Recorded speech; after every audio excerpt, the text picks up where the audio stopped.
नमस्कारं सर्वेषां छात्राणां स्वागतम् अस्ति।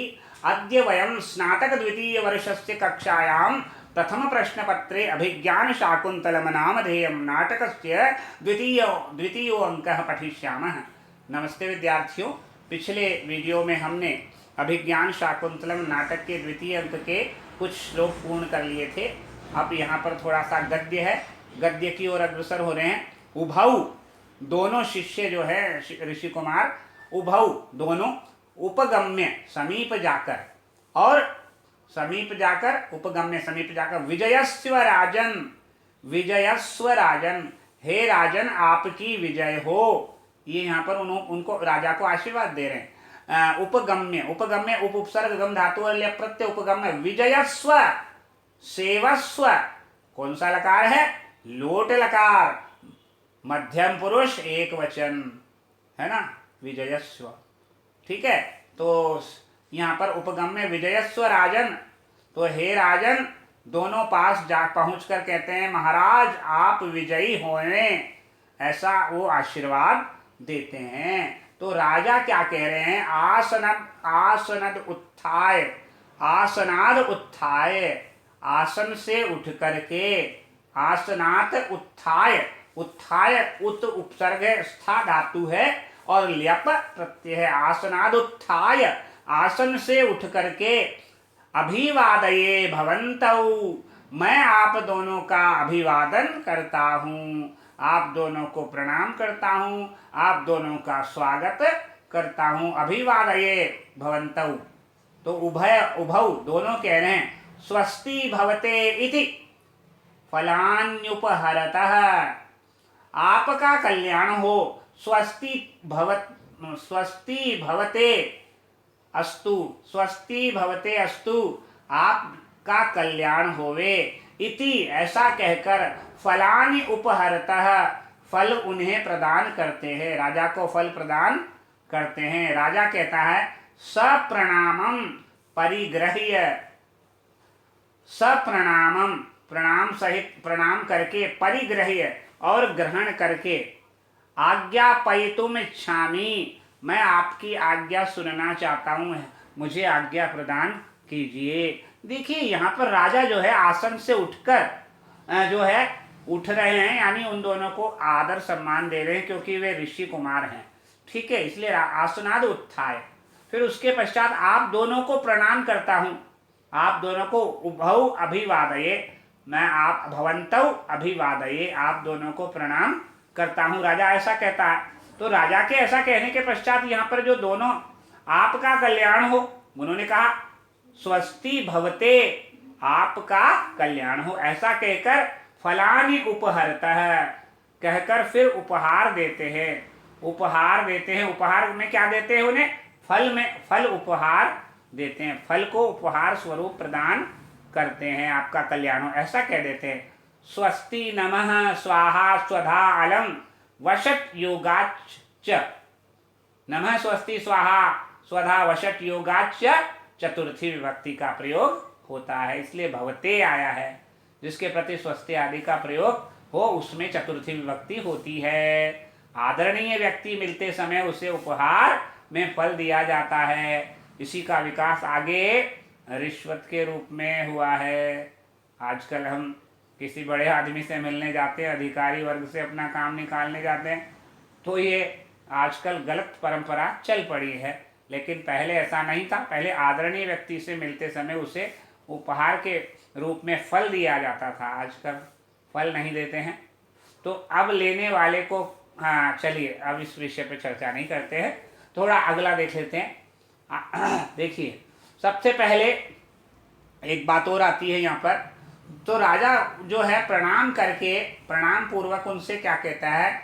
आज्ञापयितुम इच्छामि, स्वीकार कर, स्वीकार करने के बाद आदिष्ट होना, आज्ञा योग्य सेवा सुनना चाहता हूँ, आप जो आज्ञा देना चाहते हैं वो उस बात को मैं सुनना चाहता हूँ। ये पंक्ति यहाँ पर आई थी राजा के द्वारा, आज्ञापयितुम इच्छामि, आप जो मुझे आज्ञा देना चाहते हैं उसको मैं सुनना चाहता हूँ, मेरे लिए क्या आज्ञा है ये यहाँ पर घटित होता है।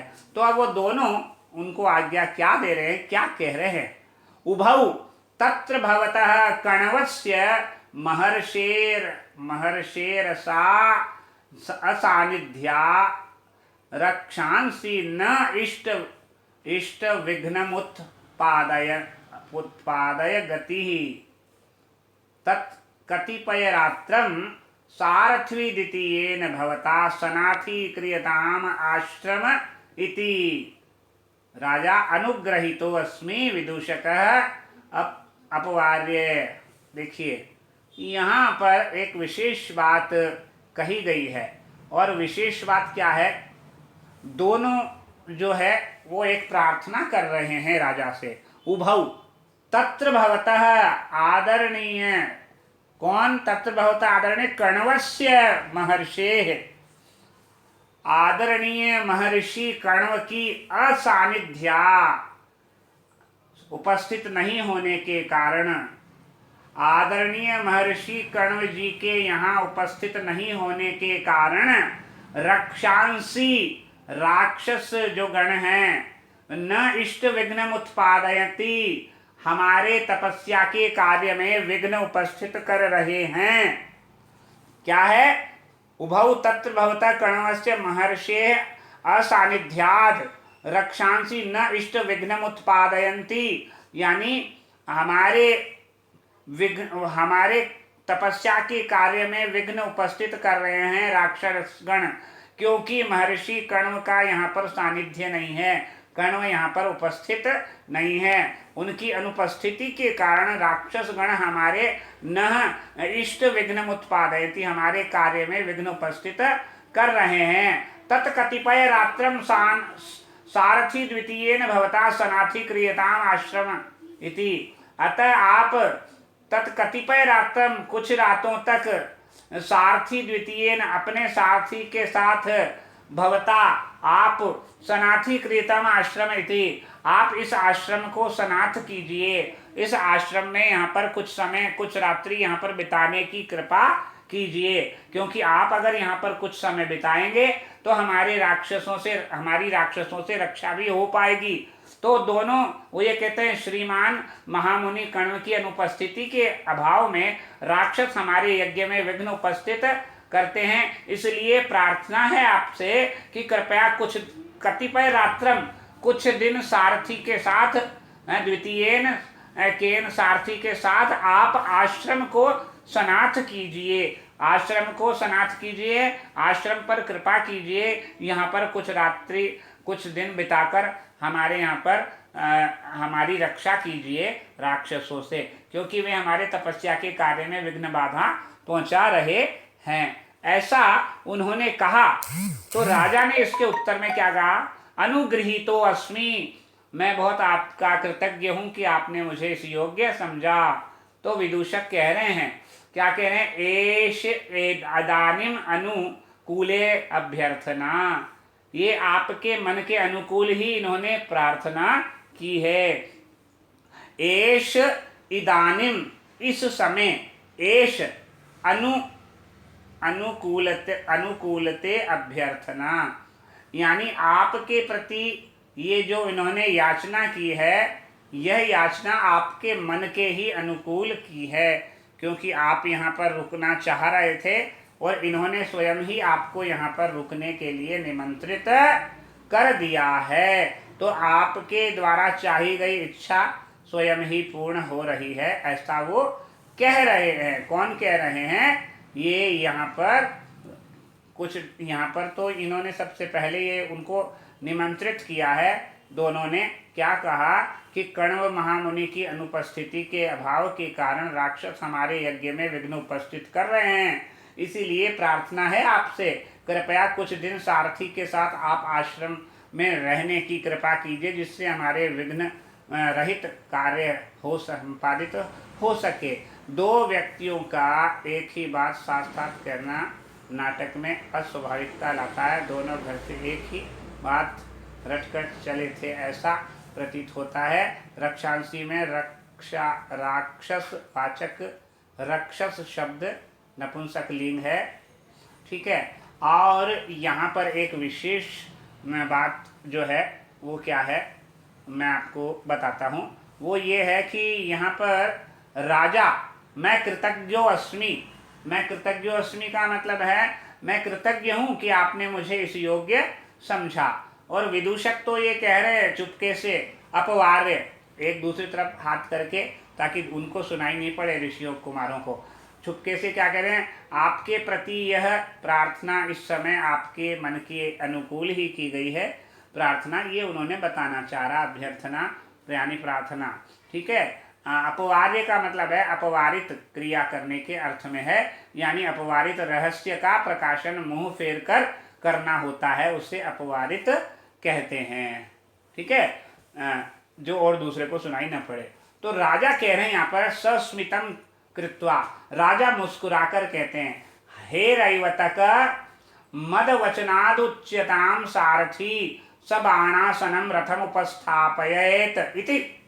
वो कह रहे हे रेवतक, मुस्कुराकर कह रहे हे रेवतक, हे रेवतक जी मद वचनम, मेरे आदेश को उच्चताम कहिए, मेरे आदेश को सारथी जी को बताइए।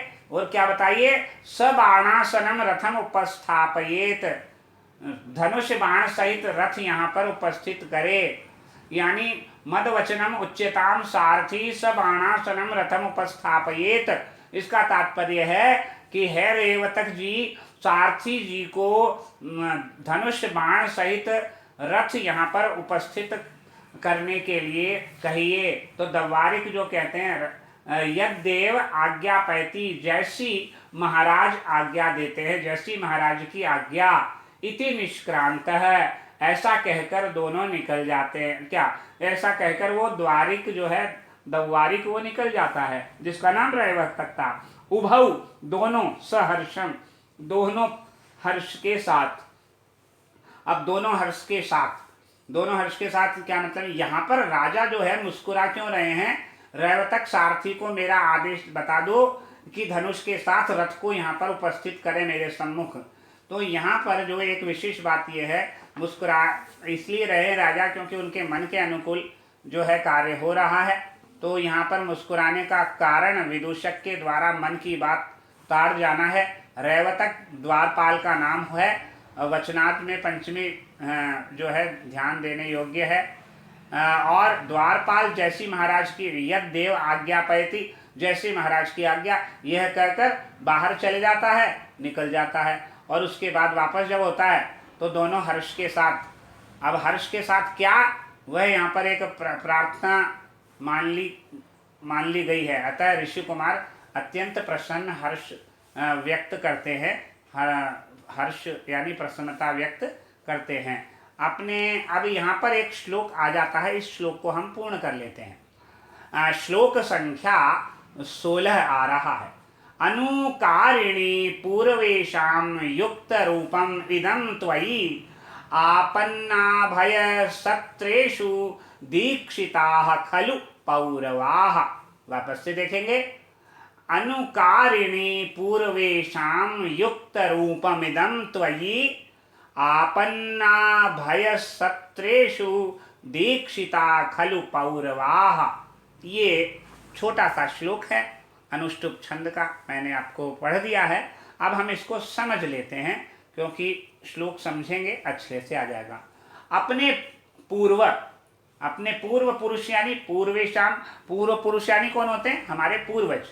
तो अपने पूर्व पुरुषों का अनुकरण करने वाले, अर्थात अपने पूर्वजों का अनुकरण करने वाले आपको, राजा दुष्यंत को, यह कार्य जो है रक्षा का कार्य है, राक्षसों से तपस्या की रक्षा का जो कार्य, यह बहुत ही उचित है, आपके द्वारा किया गया कार्य ये बहुत ही उचित प्रतीत हो रहा है। निश्चय ही आपातग्रस्त लोगों को अभय दान देने के यज्ञ में पूर्ववंशी दीक्षित रहे हैं, सदा से ही यज्ञ की दीक्षा लिए हुए हैं। उनका व्रत यही रहा है कि वे हमेशा उनका पालन करे जो उन्हें शिक्षा प्रदान की गई है, दूसरों की रक्षा करने की। अपने पूर्व पुरुषों का अनुकरण करने वाले, अपने पूर्व पुरुषों का मतलब अपने पूर्वजों का अनुकरण करने वाले आपको यह बहुत ही, आपके लिए यह बहुत ही उचित कार्य है। निश्चय ही आपातग्रस्त लोगों को अभय दान देने के यज्ञ में पूर्ववंशी जो है दीक्षित हैं, शुरू से यज्ञ में उन्हें दीक्षा प्राप्त हुई है, इसलिए यज्ञ की दीक्षा लिए हुए हैं कि वे आपत्ति में दूसरों की रक्षा करेंगे। तो पूर्वे शाम का मतलब पूर्वजानाम है ना, पूर्वे शाम इसको अन्वय से कर लेते हैं। पूर्वे शाम अनुकारिणी त्वयि इदं युक्तं रूपम पौरवाः खलु आपन्ना भय सत्रेषु दीक्षिताः। तात्पर्य क्या हुआ कि जो हमारे यहाँ पर जो पूर्वज हैं, जो हमारे वहाँ आपके पूर्वज हैं, अपने पूर्वजों का अनुकरण करने वाले, ये जो आप पर खूब उचित ही यह कार्य जो है फबता है, उचित ही कार्य आपके लिए ये उचित ही कार्य लग रहा है। निश्चय ही आपत्तिग्रस्त लोगों को अभय दान देने के लिए यज्ञ में पूर्ववंशी प्रसिद्ध है, क्योंकि उन्हें दीक्षा ही दी गई है, इसी कार्य के लिए दीक्षित हैं, ये यज्ञ की दीक्षा लिए हुए हैं ये। तो ये यहाँ पर इसको समझ लें। अगर संस्कृत में इसको समझेंगे तो हम संस्कृत में देख लेते हैं। पूर्वेशाम पूर्वजानाम अनुकारिणी सदृशे त्वयि भवति इदम एतत् कार्यम, यह कार्य स्वीकृति युक्तम रूपम, युक्त रूपम का मतलब अतिशयेन युक्तम उचितम अस्ति। पौरवाः पौरवंशजाः खलु आपन्न भयसत्रेषु आपन्नानाम आपदयुक्तानाम अभयदानम एव है ना, सत्राणि यानी यज्ञ विशेषाः तत्र दीक्षा है यानी कृत दीक्षा। तात्पर्य क्या हुआ, पूर्व का अर्थ पूर्व पुरुष या पूर्वज हैं। यहाँ पर पुरु आदि महान पूर्वजों की याद दिलाई गई है। पुरु इत्यादि महान पूर्वजों की याद दुष्यंत को दिलाई गई है, जिन्होंने ऐसे ही महान पुण्य के कार्य किए थे। विशेषण के अंत में रूप जोड़ देने पर प्रशंसा पर जोर जाता है।